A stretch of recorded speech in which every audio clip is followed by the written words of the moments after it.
December 17th, 1903, Kitty Hawk, North Carolina.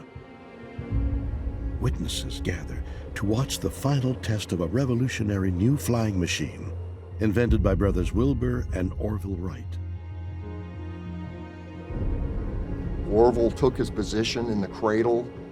Wilbur was on the right wing. They started the engine. Lo and behold, 40 feet down the rail, the aircraft lifts up. They flew 120 feet in 12 seconds.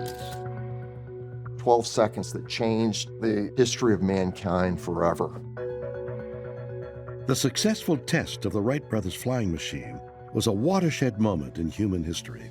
The 12-second flight proved that sustained, controlled, powered flight was, in fact, possible. For the Wright brothers, this achievement was the fulfillment of a childhood dream. One of the most extraordinary things about the Wrights is the fact that they were two ordinary people from a middle-class family in Ohio. Their father was a bishop, and he was a voracious reader. And so there were books in the Wright household of all sorts. Their mother was a sort of mechanical whiz. She loved fixing things, building them toys, and so they got a sort of taste from her, a kind of mechanical taste. The story of the Wright brothers actually started 25 years before Kitty Hawk, when they were 7 and 11 years old, when their father brought home the toy flying machine built by a Frenchman, Alphonse Pinel. This was powered by the force of a twisted rubber band, and that really amazed the Wright brothers because they had never seen a toy flying machine in their lives. Being curious, they played with it, and they broke it. But they didn't just throw it away. First, they repaired it. But then they started to reproduce the toy themselves. The Wrights owned the Wright Cycle Company in Dayton, Ohio, and they were bicycle salesmen and repairmen. They were always curious, technically minded, motivated young people who built a bicycle shop and made a profit in order to put money into test flights. At one point, Wilbur says the problem of flight is actually 1,000 problems. First, you have to raise the money to solve the problem. Well, that's a very different disposition than the technical mind who can figure out the equations for air pressure and lift and these sorts of things. In 1899, the Wright brothers performed their first flight experiment by testing a rudimentary kite flyer. They also looked to nature for clues on how to solve the problem of powered flight.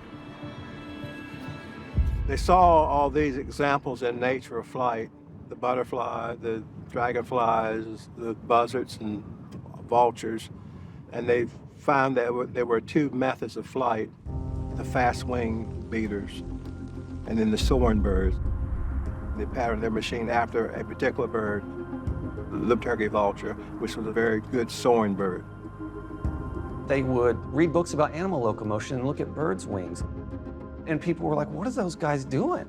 But they were looking at the way the birds twist their wings.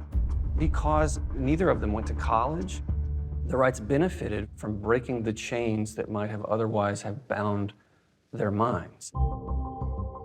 The Wright brothers took these unconventional observations of animals flying in nature and applied them to their flight experiments. This innovative approach would prove to be a stroke of genius. The major breakthrough that the Wright brothers discovered was the curvature of the wing has a dramatic effect on the ability to produce lift. Wilbur one day was in the bicycle shop and he held a bicycle inner tube box. And as he twisted the ends of the box, he had an aha moment and realized that the box ends move very much like the wingtips of the birds.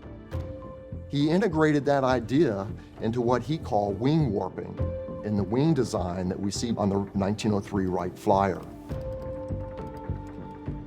The Wright brothers always said, when people asked them, what got you interested in flight? What made it such that you wanted to solve the problem of flight? Why did you persevere through all your failures? They would say, we did it for fun. We were having fun. And then they would say, we were frustrated that a lot of smart people thought flight should work. And it didn't work. And we wanted to know why, and we wanted to fix it. The Wright brothers' incredible innovations allowed them to solve the centuries-old mystery of powered flight. In fact, so much of what we take for granted today, from commercial airlines to space shuttles, can be traced back to these two ordinary brothers and their unlikely stroke of genius. There were many people before the Wrights who attempted to create flying machines. You can think about people like Leonardo da Vinci. You can think about Edison, who was interested in the problem, Alexander Graham Bell. The genius of the Wright brothers is what they had was a gumption to say, why not us?